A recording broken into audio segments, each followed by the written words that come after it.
So, what if faith wasn't really about comfort, but about conflict? Today, we're diving into a text called The Final Standard, and it's basically a manual that frames modern belief not as some peaceful journey, but as an urgent spiritual war happening right now in what the author sees as the last day. Right from the preface, the author throws down the gauntlet with this quote, and that word, standard, it's everything. We're not talking about a gold standard of quality here. No, this is a military term, a banner, an ensign, a rallying point for an army. The book's whole purpose is to be that rallying cry. All right, so where does the author even start with all this? It begins with a diagnosis of what it calls a spiritual sickness that has taken hold of the modern church. The author has this really powerful way of describing it, the Great Drift. See, it's not some dramatic, loud rejection of God. Not at all.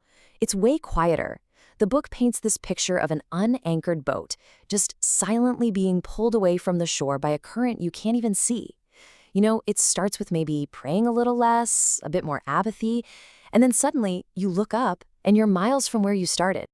So what does this drift actually look like in the real world? Well, the book points to two big signs, pulling from a passage in the book of Matthew. First, abounding lawlessness.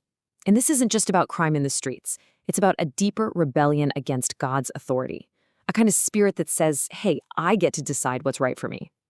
And the second sign, which is directly connected, is a love growing cold, where that unconditional charity that's supposed to be the hallmark of faith just becomes bitter and all about me.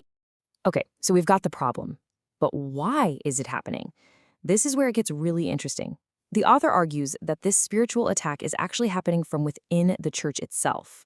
The entire argument really hinges on this one verse from the Psalms, and the key phrase, you've got to catch this, is in the midst of thy congregations. The whole idea is that the enemy isn't just banging on the doors from the outside, they've already slipped in, working to disrupt and deceive right from the pews. So what's this roar all about? Is it people literally shouting? Not exactly. The book explains it as a spiritual noise, the sound of discord, of confusion, of ideas that pull people apart. You hear it whenever the focus shifts from being God-centered to man-centered, when it becomes more about how we feel than about who God is. And then you've got these counterfeit ensigns. An ensign is just a fancy word for a flag or a banner, right? It shows who you fight for. Well, the author argues the enemy's main tactic is to swap out the banner of Christ with these fakes, worldly ideas that the book says are dressed up to look like kindness or modern wisdom, but are really designed to pull believers away from the core of their faith.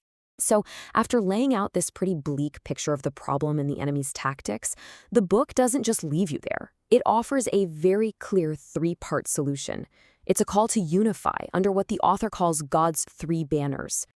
So, what's the game plan?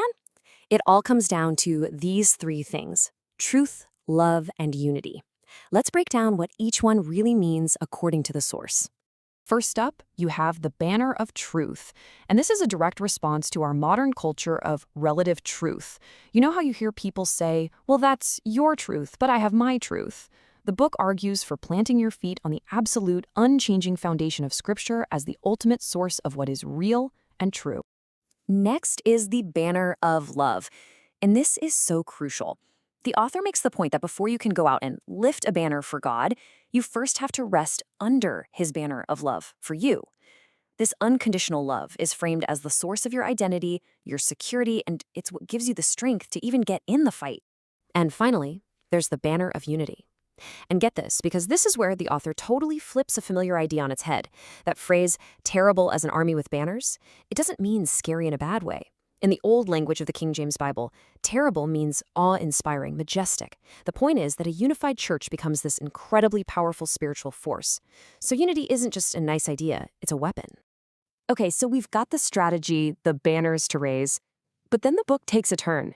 It gets really personal, exploring what this all feels like for the person who's actually awake to the danger, the biblical figure of the watchman.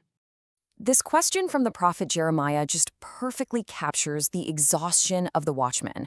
It's the cry of someone who's spiritually awake while everyone else is asleep, constantly seeing the danger and hearing the alarm while the rest of the world just goes about its day.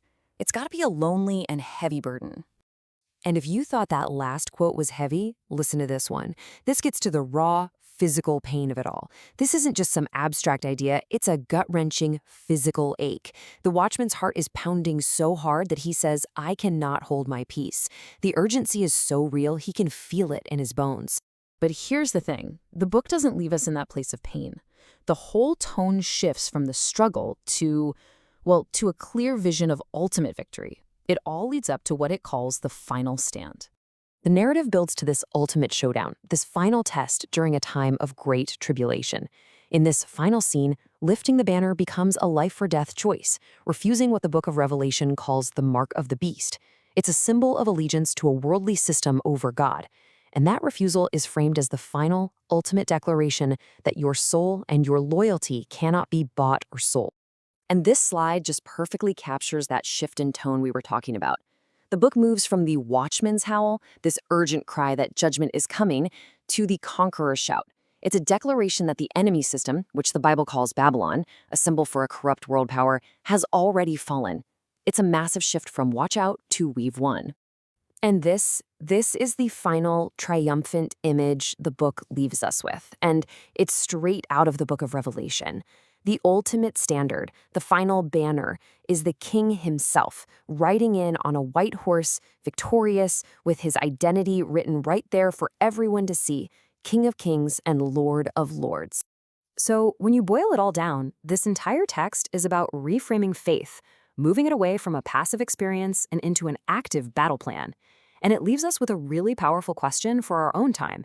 In an age that feels more and more like a constant crisis, what does this urgent, almost militant perspective on belief reveal about the role of faith itself?